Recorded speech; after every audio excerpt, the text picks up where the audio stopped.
Tanya Igreta Tshuva, chapitre Bet, Perek Bet, deuxième leçon. On a expliqué, rappelez-vous, dans la première partie, que les korbanot, les ta'aniot, font partie du même groupe qui constitue la troisième étape de la tshuva. Je résume.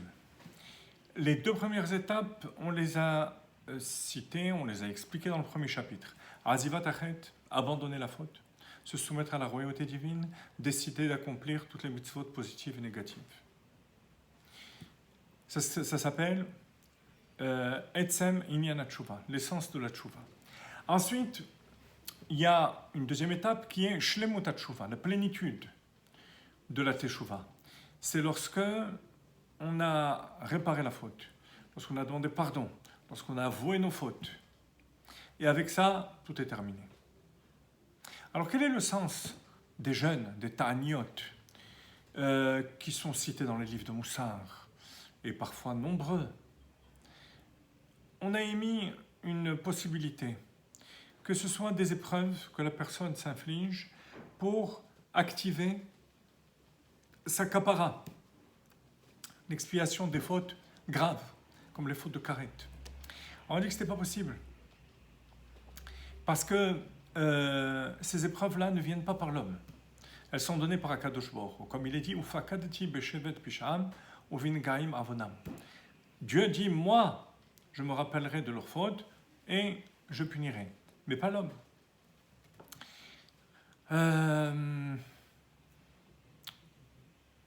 On a finalement, on a accepté d'arriver à une autre définition de ces ta'aniot au début, dans la première partie du Perek Bet, c'est que ces jeûnes viennent remplacer les korbanot à l'époque, les sacrifices qu'on apportait même pour des fautes légères, comme pour une mitzvah positive, qui était pardonnée tout de suite. Donc, on n'a pas besoin d'expiation particulière. Malgré tout, on apportait un korban qui était là pour qu'on soit comme avant, qu'on soit agréé comme avant la faute.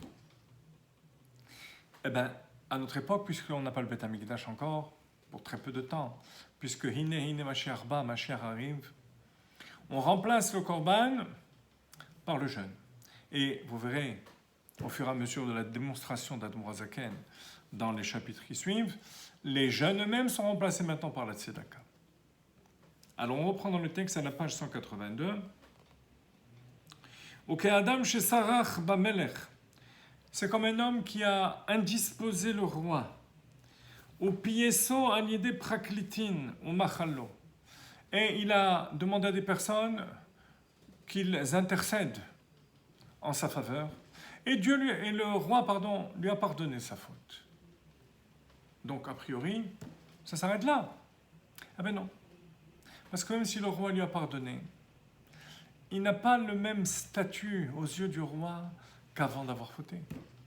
C'est quand même quelqu'un qui a trompé sa confiance. Qu'est-ce qu'il fait pour regagner la confiance du roi? Il envoie des cadeaux. Il va chercher à trouver chez le roi grâce à ses yeux et de redorer son blason. Il en va de même pour le korban à l'époque du Beth Amikdash.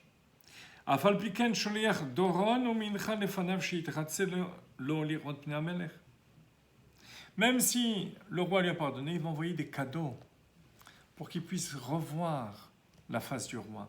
Donc nous aussi, la Teshuvah est déjà terminée. C'est pour ça que le Rambam ne cite pas ces jeûnes, ces ta'aniot, parce qu'on a déjà fait Shlemut Teshuvah. Alors pendant les livres de Moussar, les livres de Kabbalah, le Harizal, les sites, ils ont une autre fonction.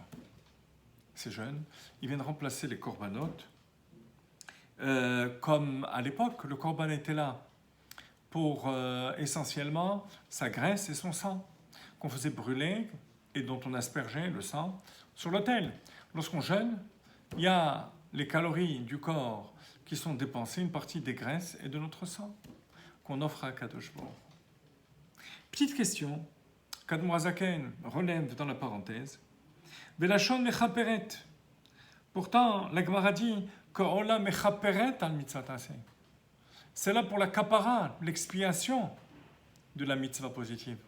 Dans la Torah aussi, c'est écrit venir tzalo lechaper alav. Et là, on vient d'expliquer que la kapara est terminée à la deuxième étape. Alors pourquoi est-ce qu'on continue à parler de kapara? Admor HaZaken nous dit qu'il y a deux sens dans le mot kapara. Enzo kaparat nafsho. Il ne s'agit pas d'expier et de laver les fautes. Il n'y a plus de tâches de la faute. Et là, les chaper lifne Hashem. Les chaper, ça peut vouloir dire non pas expier la faute, mais être réhabilité aux yeux de Dieu. C'est ça les chaper. C'est un petit peu, j'ai pas vu ça écrit de manière explicite. C'est comme les kaparotes à Kippour. Ça, quand on prend le poulet qu'on fait tourner autour de nos têtes. Il ne s'agit pas ici de pardon des fautes, mais de substitution.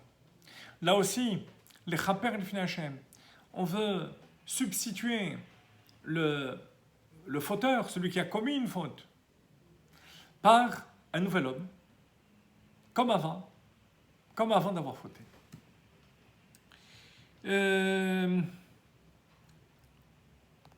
Liyot nachat ruach lekono, pour que de nouveau il fasse plaisir et que le roi, qu'Akadosh Baruch Hu, ait de la satisfaction de son travail. Kedeita sham bagmara, or Moshe katuv tamim yihye l'ratzon. Tamim yihye l'ratzon, il sera entier. Mais quoi? Qu'est-ce que ça veut dire entier? Non pas qu'il n'y a pas de manque, mais qu'il soit agréé devant Dieu. Voilà. Maintenant, Admor HaZaken va apporter 3 anecdotes très intéressantes. Et qui viennent confirmer ce qu'on vient de dire. Première anecdote. Excusez-moi, je suis allé trop vite. Il y a d'abord ce que je vous ai dit oralement. Maintenant qu'on n'a plus de sacrifice, pour être agréé de nouveau comme avant,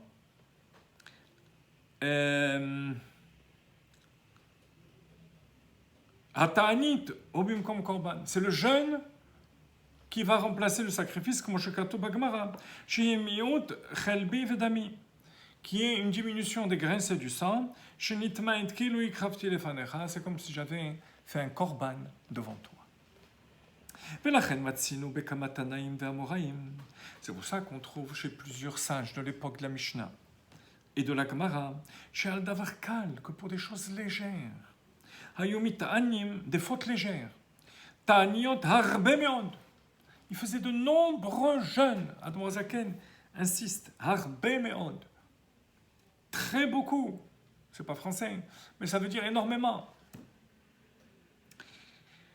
Comme Rabbi Elazar ben Azaria, shehaya matir shetehe para yotza birtsoa sheben karnea b'Shabbat. Il y a une discussion entre nos maîtres et Rabbi Elazar ben Azaria. Est-ce qu'on peut faire sortir une vache avec des lanières qui enveloppent ses cornes pour ne pas blesser ou pour d'autres besoins pendant Shabbat? Vous savez que Shabbat, non seulement que nous-mêmes on n'a pas le droit de faire de travaux, mais même nos animaux. Lui permettait et ses collègues les Chachamim interdisaient. On connaît la règle, Yachid verabim, halacha kerabim. La halacha c'est comme les Chachamim. Et une fois, il y a la vache de sa voisine qui est sortie comme ça, il n'a pas empêché. Il aurait dû, puisque la halakha, c'est comme les chachamim. Bon, c'est une faute par omission, on va dire. C'est sa pensée qui ne s'est pas concrétisée. Dans la pensée, il savait qu'il aurait dû empêcher. Il ne l'a pas fait.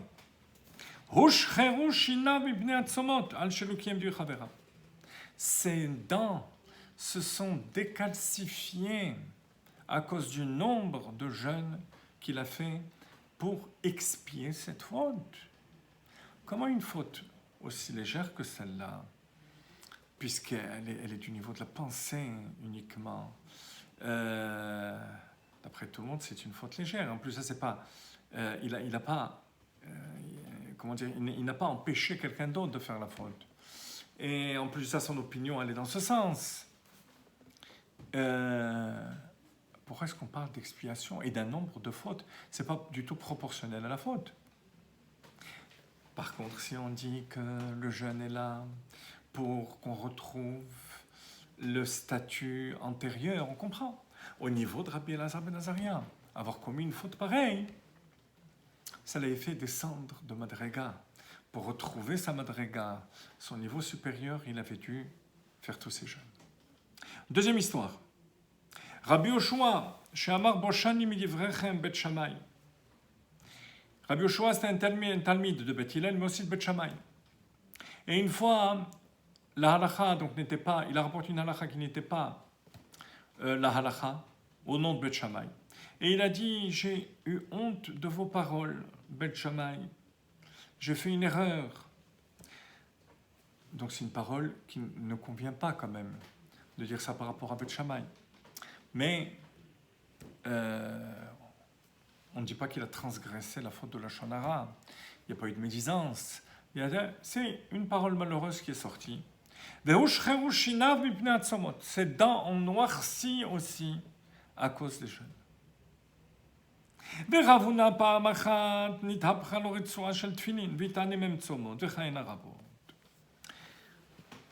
La deuxième, donc, c'était au niveau de la parole. La troisième, c'est au niveau de l'action. Ravuna.